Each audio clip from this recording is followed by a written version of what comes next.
Nel cuore del Marocco, devastato dal sisma, da oltre 1000 morti, c'è anche Abdallah Khezraji, volto storico dell'integrazione trevigiana. È un inferno, dice, in continuo contatto con la Farnesina il governatore Zaia. Non ci sarebbero veneti coinvolti in maniera seria. Recrudescenza contagi dall'associazione presidi, l'indicazione a professori e bidelli, evitare gli assembramenti nei primi giorni di scuola.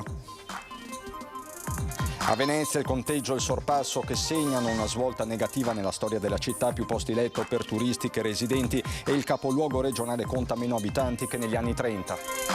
Esodo in Forza Italia, tensione alle stelle in Casalega, verso l'addio anche l'assessore regionale Federico Caner, che mantiene il no comment lanciando però un messaggio sibillino. A ridosso del casello della 4 a Cessalto la messa in memoria delle vittime della strada, tra i presenti anche i familiari e le mamme di giovanissimi scomparsi. Nel pomeriggio a Grisignano di Zoccola, partenza della Fiera del Soco, la più antica del Veneto, da oggi al 14 settembre, attesi quasi 500.000 di visitatori. A Porto Buffolei, Jesolo, in centinaia in coda per il casting del film su Ennio Doris. Le riprese, dice anche domani, inizieranno il 2 ottobre, i sogni e le speranze degli aspiranti attori. Mostra del cinema alle battute finali, fra poco le premiazioni presentate, intanto la docuserie Fuorilegge, Veneto a mano armata, realizzata anche grazie alle immagini dell'archivio storico di Antena 3. Bentrovati, buonasera telespettatrici, telespettatori di Antena 3. In primo piano anche per questa edizione regionale dei nostri telegiornali il dramma che sta vivendo il Marocco con il sisma che si è registrato nella serata di ieri. Come sapete ci sono oltre 1000 morti e in questo teatro di fatto di guerra c'è anche un volto storico dell'integrazione trevigiana, Abdallah Khezraji, che ci racconta la sua esperienza.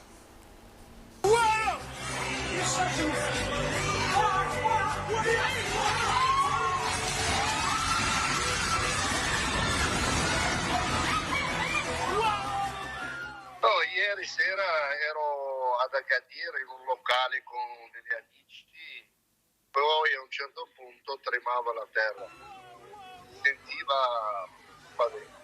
Nell'inferno di Marrakech e Agadir c'è anche lui, il volto simbolo dell'integrazione trevigiana, Abdallah Khezraji, presidente dell'associazione Hilal, da anni attivo soprattutto nell'accoglienza di profughi. Khezraji in queste ore si trova nell'area vicino alla sua città di origine per organizzare la festa dell'amicizia tra Italia e Marocco, sopravvissuto il termine giusto guardando le immagini di distruzione dall'Africa nord-occidentale. Va bene, ringrazio Dio, abbiamo avuto un momento un po' particolare ieri sera, ma è passata la grande paura. Gli amici tutti che escono spaventate, a un certo punto siamo usciti fuori il locale, per fortuna non ha successo niente. A metà pomeriggio il bilancio provvisorio ha superato i 1000 morti, 200 gli italiani sul territorio secondo i dati del ministro Tajani, nessun connazionale ferito. A seguire l'evoluzione con gli uffici della Farnesina, anche il presidente della regione Veneto Luca Zaia, nessuna criticità al momento per i nostri corregionali, dice, rivolgendo un pensiero commosso alla popolazione e una preghiera. Lo stesso Abdallah sta facendo da tramite con l'ambasciata. Mi hanno contattato da Treviso proprio la madre di una ragazza diceva che è stata abbandonata nell'aeroporto, non c'erano, però alla nostra verifica tutto sotto controllo, l'aereo parte, quindi non c'è problema.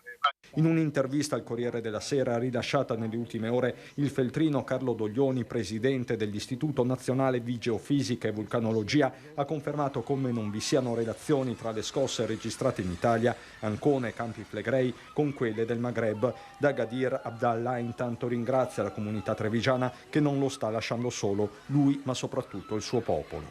Anche a Giorgio Pavan in persona, che è il presidente del direttore generale dell'ISRA, anche a lui ha espresso la sua solidarietà e mi ha detto: se avete bisogno di qualcosa noi siamo qui. L'ex presidente della solidarietà Citti Caldato, sono tanti amici che mi hanno contattato.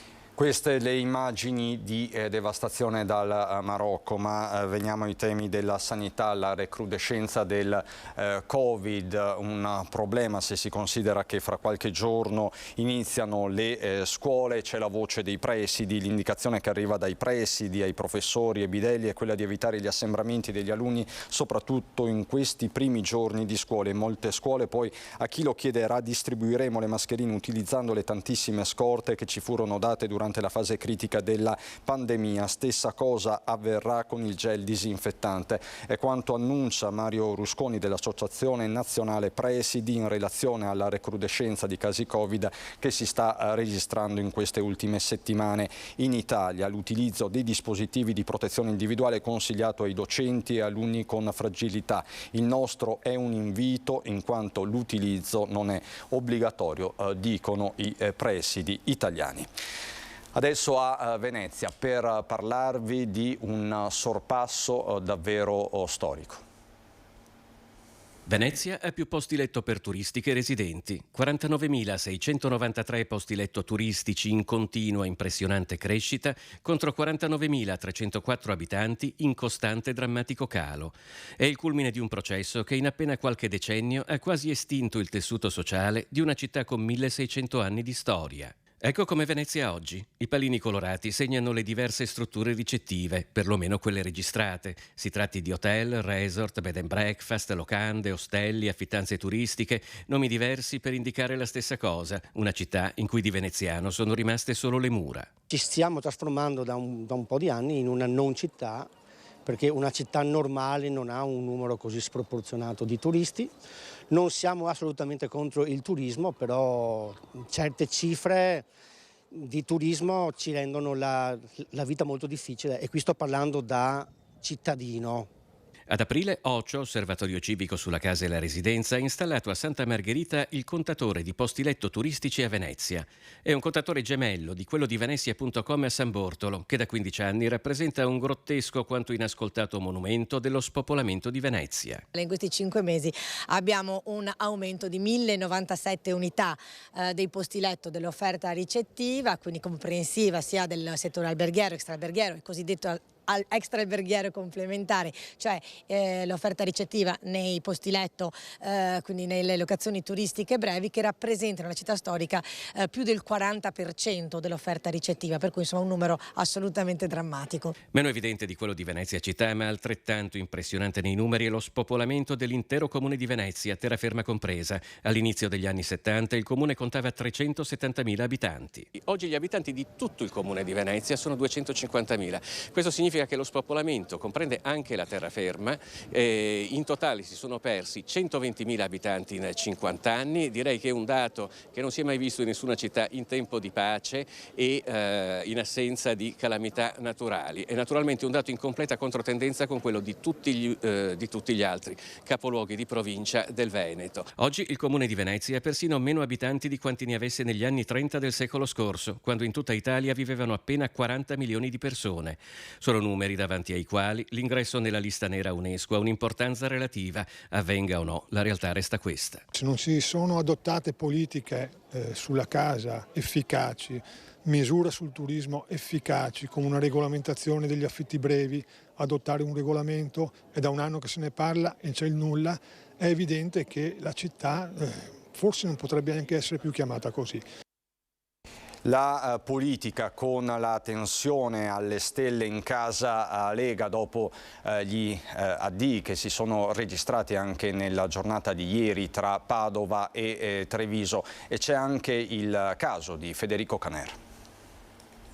Non ho niente da dichiarare, prima il partito deve chiarire alcune cose con me. Poche parole ma precise, quelle che l'assessore regionale Federico Caner utilizza per spiegare la sua posizione all'interno del Carroccio nei giorni in cui sempre più insistenti si fanno le voci di un suo passaggio a Forza Italia con il segretario della Lega trevigiana Dimitri Coin, che a più riprese ha chiesto allo stesso Caner di chiarire pubblicamente i suoi intendimenti, ma Caner pare di capire non è tipo da ultimatum e nel no comment alla nostra emittente dice qualcosa qualcosa in più rispetto a quanto trapelato fino ad oggi. Prima il partito deve chiarire alcune cose con me, ci scrive dunque in un messaggio WhatsApp il rappresentante leghista della Giunta Zaia, senza aggiungere altro, ma aprendo di fatto un altro fronte all'indomani dell'approdo di Giampaolo Vallardi, ex senatore della Lega e già presidente della Commissione Agricoltura, tra gli azzurri di Flavio Tosi che sempre in diretta sulla nostra emittente non ha smentito la notizia di grandi manovre in corso non solo nei confronti di Caner ma anche di Giampaolo Botaccin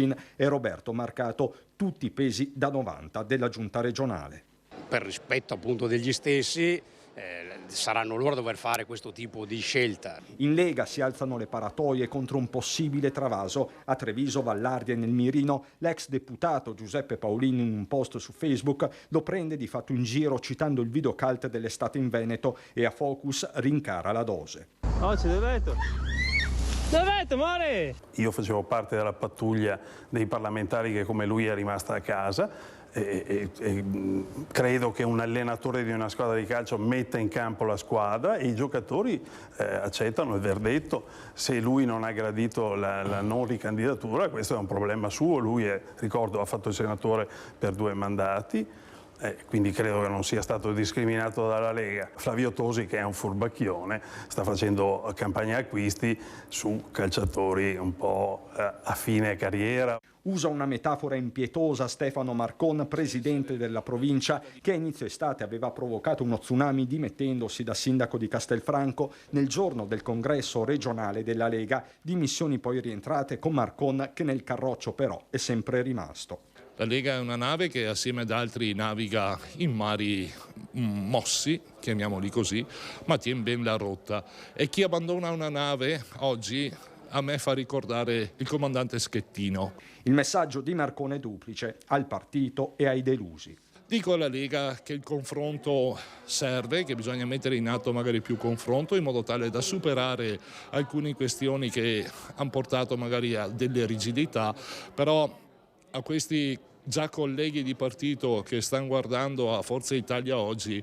io invito a fare una riflessione. Non ha mai portato fortuna andare fuori dalla Lega. Resta il fatto che Lega e Forza Italia sono alleati di governo sia a Roma che a Venezia. Insomma, a finire nella scarpata potrebbe essere anche un'alleanza solo all'apparenza solida. Oggi dov'è, amore?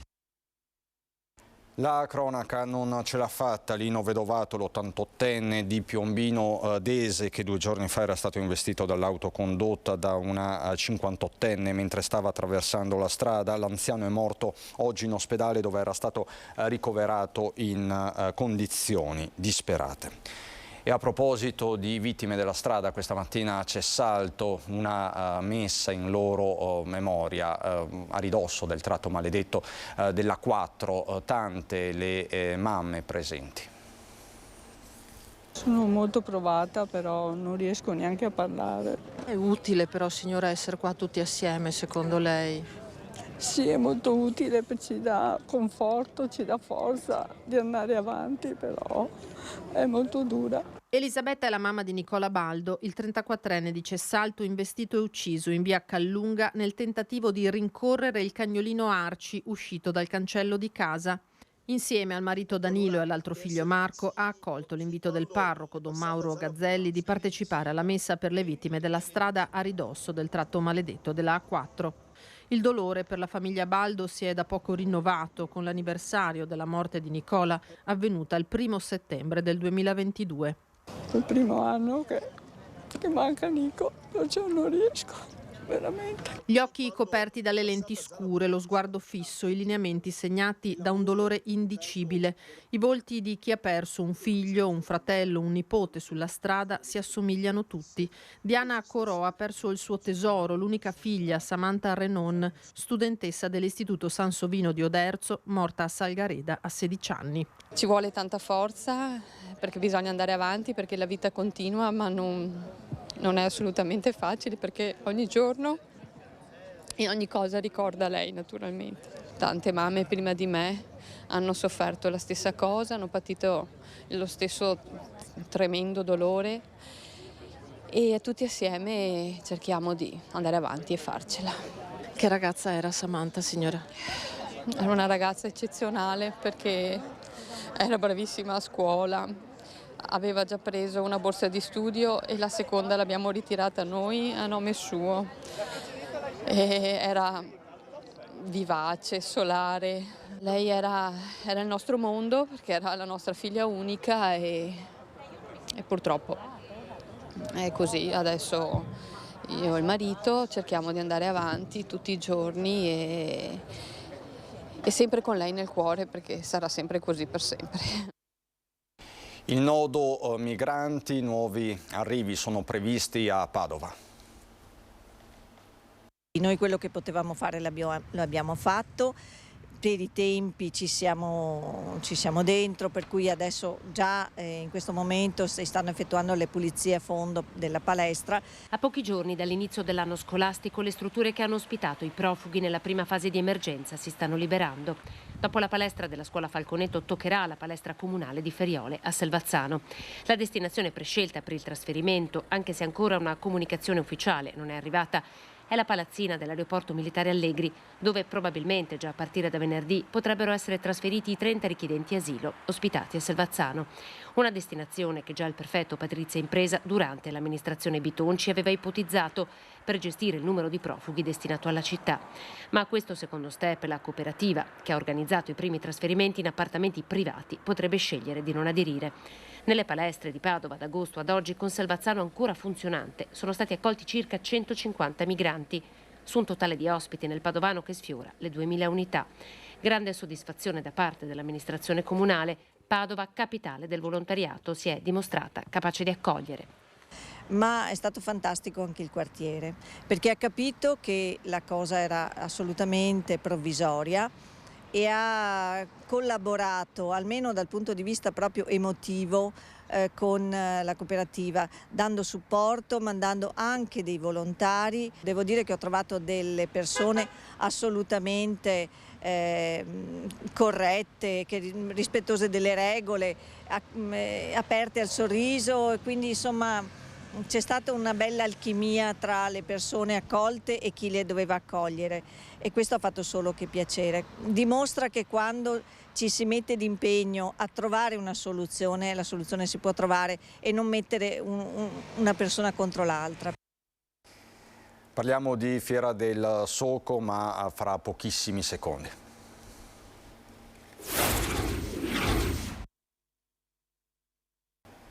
Di nuovo in diretta per andare a Grisignano di Zocco, dove è iniziata ufficialmente la fiera più antica del Veneto, atteso 500.000 di persone. È atteso quasi 1 milione di visitatori all'antica Fiera del Soco, inaugurata ufficialmente oggi. L'edizione di quest'anno, dall'8 al 14 settembre, è considerata quella della rinascita a tutti gli effetti dopo la pandemia. Grisignano di Zocco è tornata ad essere totalmente invasa da espositori commerciali di ogni genere, con un occhio di riguardo alla tradizione della Fiera Franca del mercato del bestiame, che affonda le radici nel Medioevo. Una vetrina delle eccellenze del territorio, tra luna park, intrattenimenti musicali, enogastronomia. Qualcuno l'ha definita l'Oktoberfest italiana. Grande momento oggi con questa inaugurazione, dove abbiamo avuto con noi Sua Eccellenza il Vescovo di Padova. Ricordiamo che Grisignano è diocesi di Padova, e oltre al Vescovo, a Sua Eccellenza, abbiamo avuto grandissima presenza, il generale di Corpo d'Armata Maurizio Stefanizzi, che ricordo essere il comandante interregionale dei Carabinieri, che ci ha onorato della sua presenza. Tanti europarlamentari, parlamentari, abbiamo avuto con noi i consiglieri regionali e tantissime altre autorità. E le adesioni che abbiamo avuto in questi giorni sono veramente soddisfacenti. Ieri sera abbiamo iniziato la prima serata, è stata veramente confortevole, proprio dopo tanti sacrifici, siamo molto contenti. Già l'anno scorso i numeri sono stati importanti, penso che quest'anno appunto veramente, vedendo anche un primo assaggio di frequentatori, di espositori, penso sarà una grandissima edizione della Fiera del Soco, quella che si merita appunto comunque l'organizzazione dell'evento. La Fiera Franca del Bestiame è sempre, voglio dire, qualcosa che ricorda la tradizione, la storia, come è nata la nostra fiera, però ci sono tante altre iniziative E ricordo a tutti, ad esempio, domani la biciclettata, facciamo una prima edizione Bici al Soco. Molti sono anche gli espositori, è merito anche di un territorio vivace e dinamico che grazie anche alle amministrazioni locali si sa insomma a mettere in mostra i nostri prodotti di eccellenza, quindi direi un ottimo lavoro e quello che posso dire è una buona Fiera del Soco per il 2023. Da Porto Buffolè a Jesolo, al via i casting per il film sulla vita di Ennio Doris. Mi è sempre piaciuto l'ambiente cinema, foto, ho fatto pattinaggio artistico per anni, quindi l'ambiente spettacolo mi piace. E quindi spera di entrare in questa produzione? Sì, è un piccolo sogno. In 400 in una sola mattinata a Porto Buffolè per il casting del film c'è anche domani dedicato alla vita di Ennio Doris, fondatore di Banca Mediolanum, amico e partner in affari di Silvio Berlusconi, scomparso nel novembre del 2021. Giacomo Campiotti, già regista di serie Rai come Braccialetti Rossi e La Sposa, vuole non solo luoghi ma anche volti del territorio. Al via dunque la ricerca di figuranti e comparse tra i 18 e i 75 anni residenti in Veneto. Prima tappa il comune più piccolo della Marca, quindi nel pomeriggio Jesolo e mercoledì 13 Caorle. E cosa conosci della vita di Ennio Doris? Non tanto, sinceramente, è un po' imbarazzante. Poi si imparano anche cose, no? Penso entrando. Assolutamente, questa è una cosa fantastica secondo me. A me piace imparare cose nuove e provare nuove esperienze e quindi sono qua.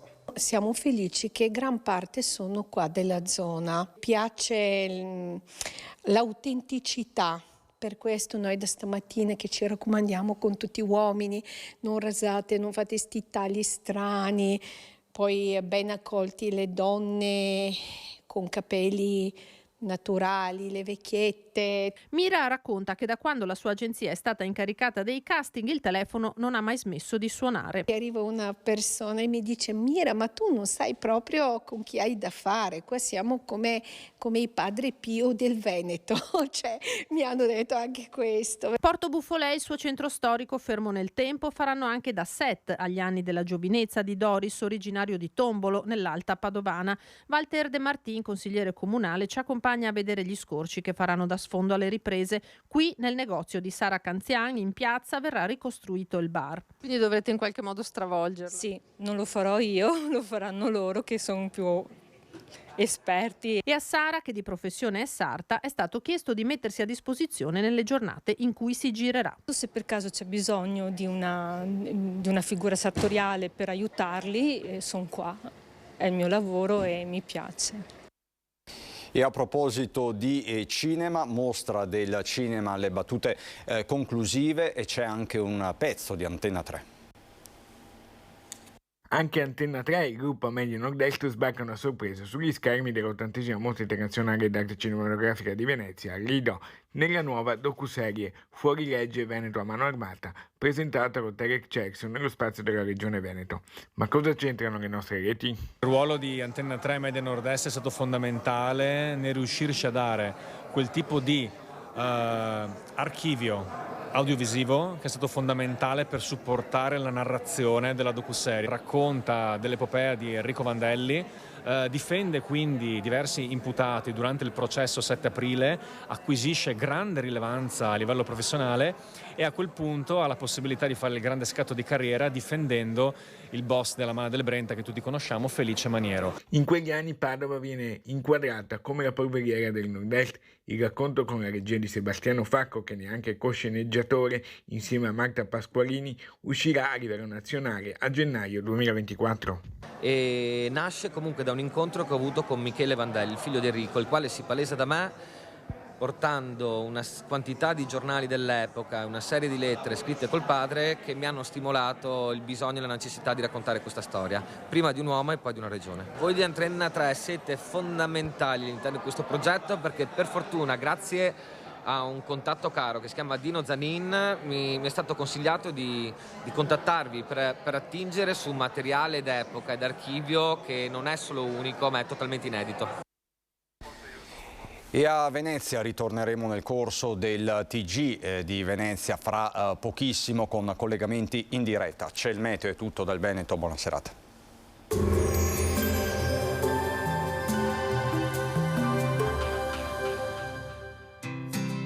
L'Unic Star, le uniche pagliette antibatteriche in commercio, prodotte anche per i marchi più importanti, sia nazionali che internazionali.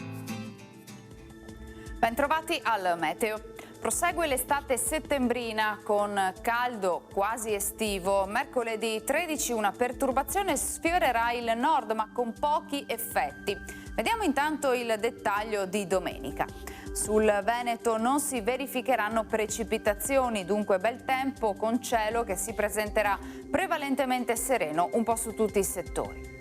Temperature stazionarie e gradevoli, minime sui 14-20 gradi, massime comprese tra 28 e 31 all'incirca. Spostiamoci ora sul Friuli Venezia Giulia. Anche qui cielo sereno e terso ovunque, tanto sole e nessuna precipitazione prevista. Temperature minime tra 16 e 19 gradi, massime sui 30-31 gradi. Infine diamo uno sguardo al Trentino Alto Adige, dove avremo ben poche novità. È previsto tempo soleggiato, infatti, con cielo sereno o poco nuvoloso. Temperature minime intorno ai 16-18 gradi, massime sui 31-33 all'incirca. Dal meteo di Antena 3 per ora è tutto, vi do appuntamento al prossimo aggiornamento.